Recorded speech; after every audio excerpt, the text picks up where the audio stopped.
Today, I'm sharing how I incorporate fermented foods into my daily meals. Fermented foods may be trendy now, but they're a staple in ancestral diets, and there's a form of fermented food in almost every culture, so they've been around a long time. We often hear that fiber and plant foods are really important for gut health, which is true, but that's really only half the story when working on improving gut health. Fermented foods have live and active microbes that add diversity to your microbiome and have been shown to reduce overall inflammation, improve mood, and our response to stress.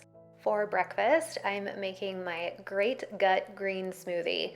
I was using almond milk in my smoothies, but then I learned about kefir from a functional dietitian during my clinical rotations.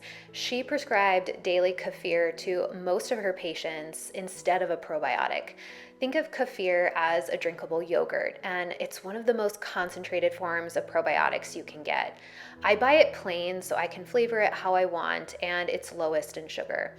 I add a fourth of a cup of kefir to my blender, and then another 1 to 1.5 cups of water, just depending on how liquidy or how thick I want my smoothie to be that day. Next, I add a third of a frozen banana. This gives it just a little extra sweetness without too much extra glucose or fructose from fruit, and it also helps to thicken and create a really nice consistency for smoothies. Then I also like to add a half a cup of frozen zucchini.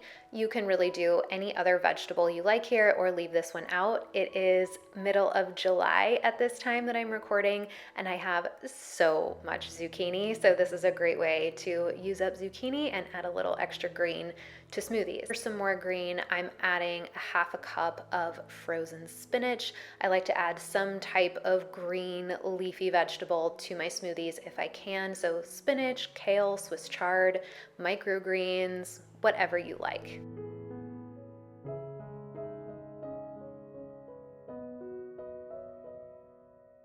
For a healthy fat, I'm adding a quarter of a ripe avocado because that will just keep nicely with our green theme.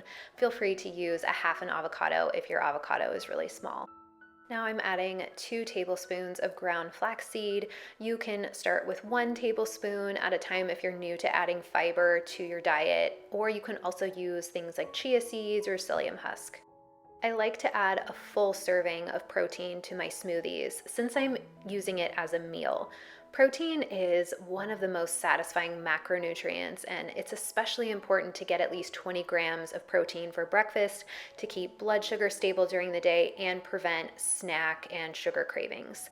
An optional add-in at the end is a greens powder. I've been playing around with this moringa powder, but you can certainly leave this out. It will still be nice and green from the veggies.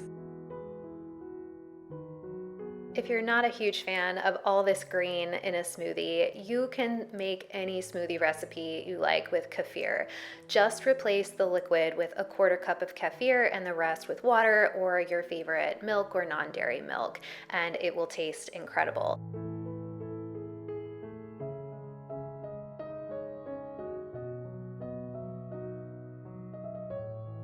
For lunch, I like to make a super fast homemade salad dressing with our fermented ingredient, apple cider vinegar. The apple cider vinegar you want to buy comes from a bottle that says "from the mother." This means it still has some of the microbes from the natural fermentation process. It will have some sediment, so I like to gently shake the bottle before using. For 1 serving, just add 1 tablespoon of apple cider vinegar, 1 tablespoon of extra virgin olive oil,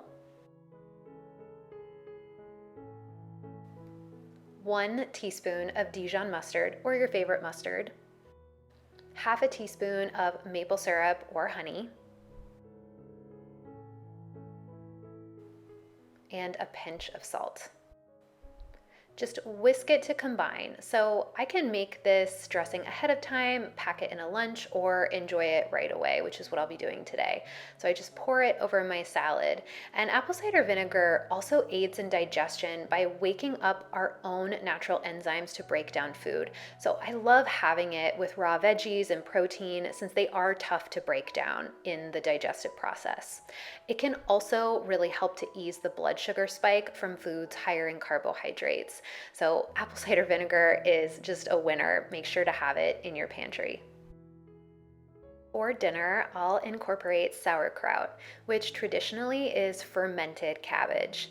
It has a salty flavor and a really crunchy texture, and one generous spoonful contains trillions of probiotic bacteria. Make sure you get it in the refrigerated section. If it's canned or in a preserved glass jar, it doesn't have active cultures, and ideally you want to enjoy it cold, not heated up, as this could kill the good probiotics. Tonight I'm making carnitas in the slow cooker, and I'll add sauerkraut as a garnish to my carnitas bowl.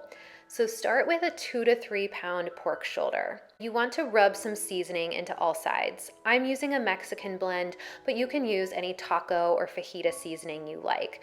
Just make sure to add salt if your blend is salt-free like mine is.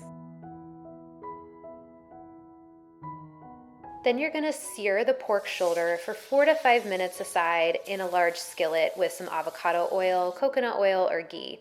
I know it seems like an annoying step, but I promise it's quick and makes a huge difference in the flavor. It really locks in all the juices. And meanwhile, you can prep half an onion and measure out 1 cup of broth or water.